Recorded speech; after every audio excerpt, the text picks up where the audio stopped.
Hey guys, it's Ross Scott on the Space Cat Chat. I thought I'd run through some of the books I've recently finished reading that I've not done full reviews on, so do let me know if you want me to do a full review on any of these.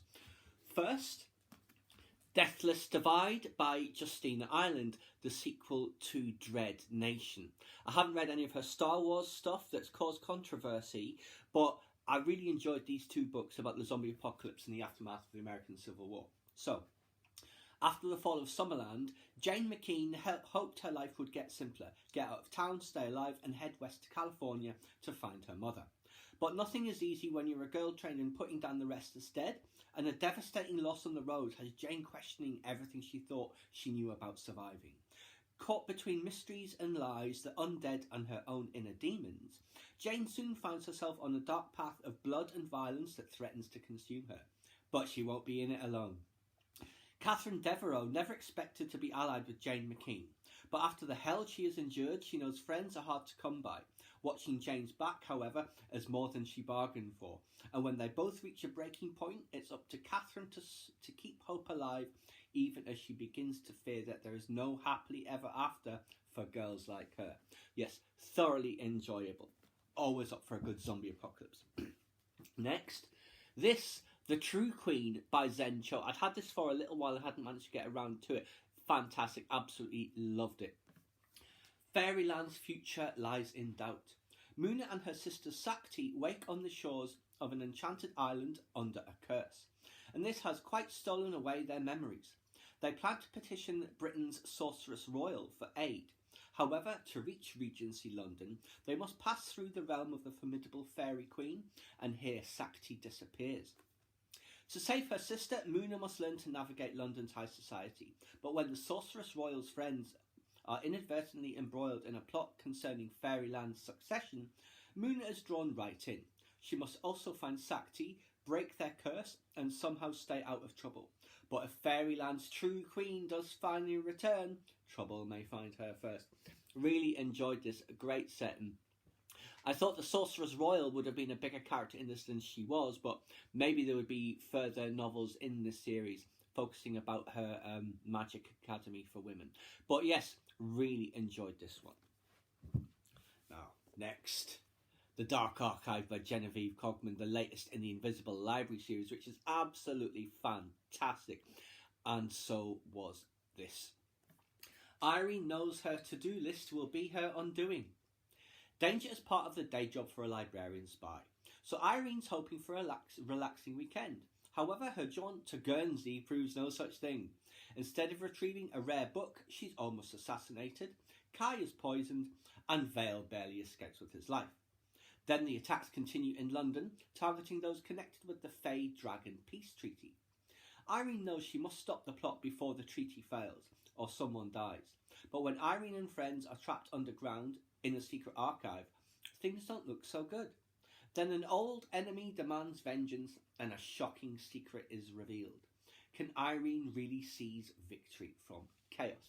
It's Irene, what do you think? But yeah, these books are so good, I absolutely love them. I actually reread the entire Invisible Library sequence after I had read this, and I thoroughly enjoyed it again. Next, Marie Brennan, Midnight Never Come. This is the lady who did The Natural History of Dragons and those ones about Lady Trent's memoirs. And although this is a completely different universe, it is just as good. The writing is fantastic. England flourishes under the hand of Elizabeth I, last of the Tudor monarchs. But a great light casts a great shadow.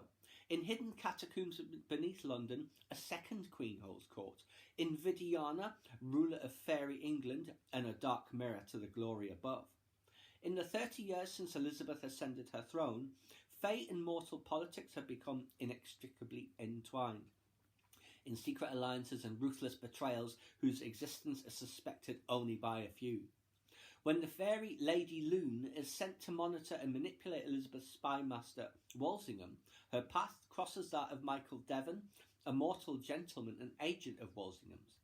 His discovery of the hidden player in English politics will test Loon's loyalty and Devon's courage alike.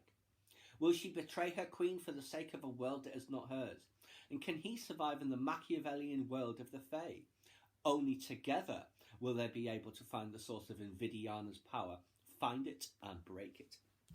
And I think there are sequels to this, which I'll have to get onto, because this was fantastic. It was a great world that she constructed, just like the previous one was. So yes, thoroughly recommend it. And then finally for now, Early Riser by Jasper Fforde. This is the first time I've read one of his books, and I know he's done loads, and I really enjoyed it. So let's see what this is. Every winter, the human population hibernates. During those 4 months, the nation is a snow-draped landscape devoid of human activity. Well, not quite. Your name is Charlie Worthing, and it's your first season with the Winter Consuls, the mildly unhinged misfits who ensure the safe passage of the sleeping masses. You are investigating an outbreak of viral dreams which you dismiss as a quirky artifact born of the sleeping mind. And then the dreams start killing people. Teasing truth from winter is never easy. You have to avoid the villain's penchant for murder, kidnapping and stamp collecting, and ensure you aren't eaten by nightwalkers. But as long as you remember to wrap up warmly, you'll be fine. This was really good.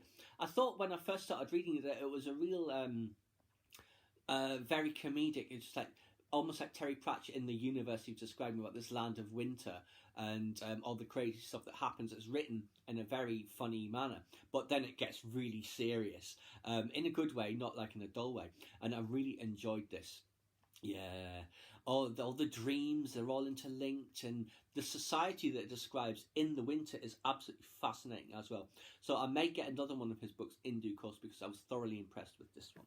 So there you go, guys. That is what I've been reading. No Star Wars on this. Oh, and of course, there was, not actually here at the minute, there was the Harry Turtledove Doorstopper as well, Homeward Bound, that I've read.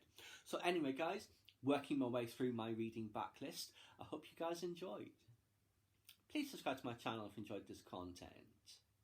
Leave me a comment or suggestion for upcoming topic you'd like to see discussed, or like the video.